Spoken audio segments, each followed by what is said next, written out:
Oh, God. We think it was shot down because as soon as it crashed, a big fighter plane flew over the school. And, like, that's just what I think. I think that the passengers took it down. That's what I think. I think it was both. At the same time, really. That's interesting. What do you explain that? Well, I don't know. I just think that they were attempted to do it because, I mean, I heard that "Let's roll" over the radio, so they had to have been doing something. But we saw that plane like right after it happened, and we were the only ones that saw it pretty much from the school. Nobody else saw it.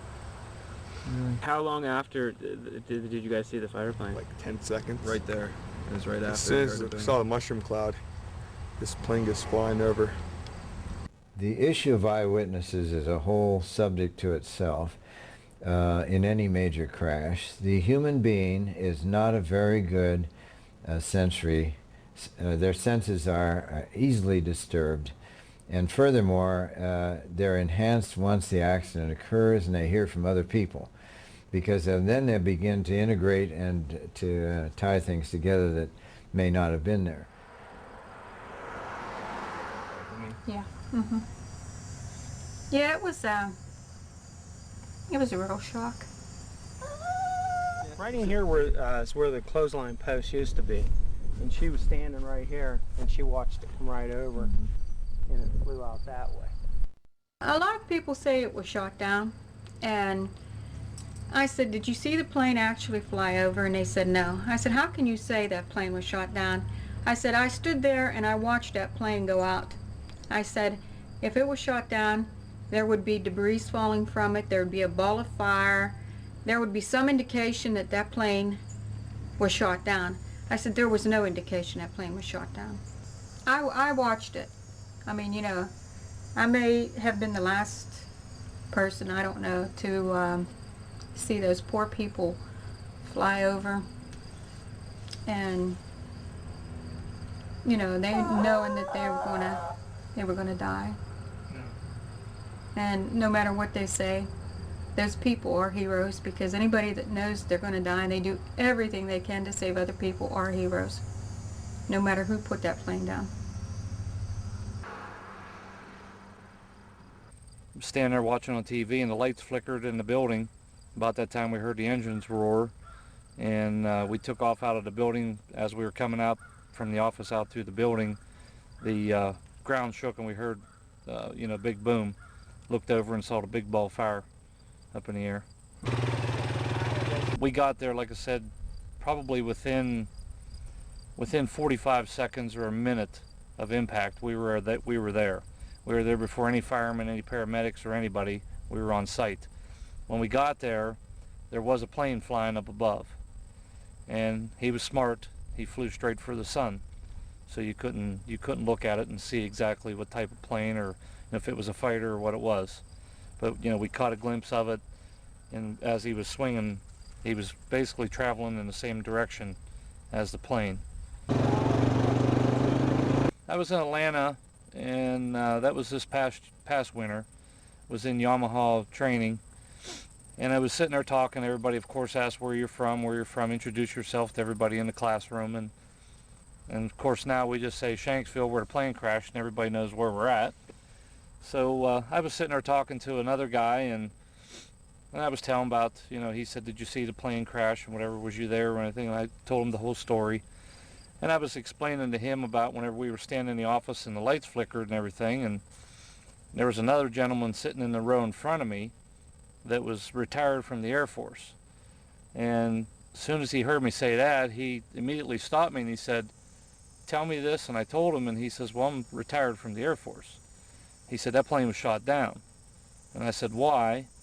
And he said, because whenever the lights flickered, they zapped the radar frequency on everything before they shoot. And he said, that's why your lights flickered. Your lights didn't flicker from the impact. Your lights flickered because they zapped the radar system before they shot it.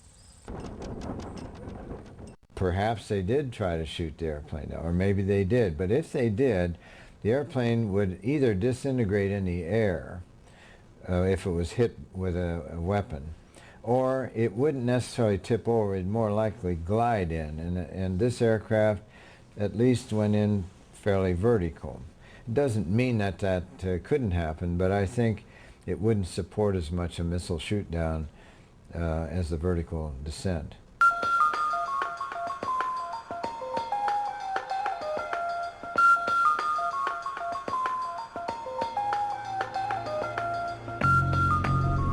You know, I was just driving along here. It was a beautiful day. Had my window open, had this stereo on, and when I got up here almost to the stop sign, this small white plane, at the time, that's what I thought it was, went over top of me. It was so smooth, and it just glided right over me, just like that. And then I ducked, and when I looked up again, then it was the spoiler, which is what I call it, and it was tipped like this so I could really see the spoiler, and then it just banked to the right and went over and went down behind those trees. We got to watching it on TV, and they kept saying that it was a large plane, like a 757, and I was like, no. What I saw was no jet. You know, that would have blown me off the road if it went over me, you know, that close. I said, no, that wasn't it. So, like I said, about 11:30 that night, the FBI came, wanted to talk to me. They kept asking me how big the plane was. I said the plane, you know, it was small, wasn't much bigger than my van that I saw, and that it went over top of me. And he says, you don't know what a 757 looks like. And I said, you know, don't be condescending to me. You know, if you don't want to believe me, that's fine. But what I saw, I thought I should report. And you ought to know there was something else in the air at the same time this was going on, and you want to make sure maybe it was ours and not somebody else's. And then that's when he did seem to get a little nicer. Told me that it was a white Learjet. Someone was taking pictures. I said, before the crash? And he says, well, we got to go. And that was the end of it. In my mind, you know, the possibility that Flight 93 was shot down, you know, is an incredible story.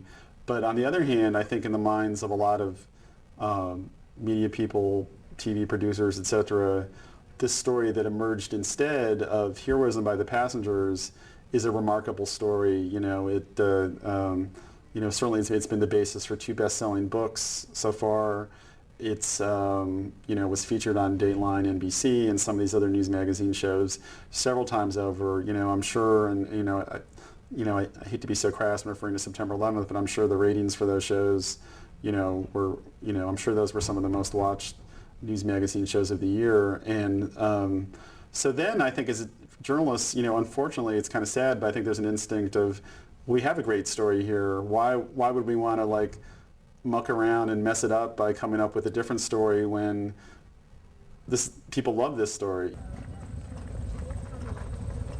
That's the book from Todd's wife, Lisa.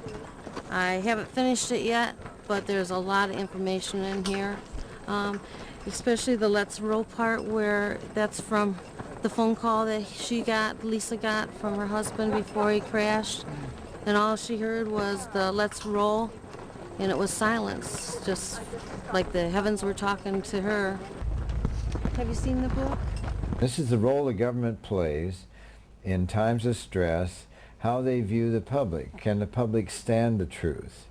Or shouldn't we need a legend at this point. We need a really neat story of reacting against such a dastardly act as was happening. So it's really nice and convenient to think of the Beamer story, let's roll, and that becomes just like the Alamo. And it's just one of those legends, and I'm not saying that somebody's issued an order somewhere that says don't do any more with 93, it's right where it ought to be, and leave it alone. I don't think that's true, but I think there'll be a lot of pressure to let the legend stay where it is. I would think there's some inclination that way.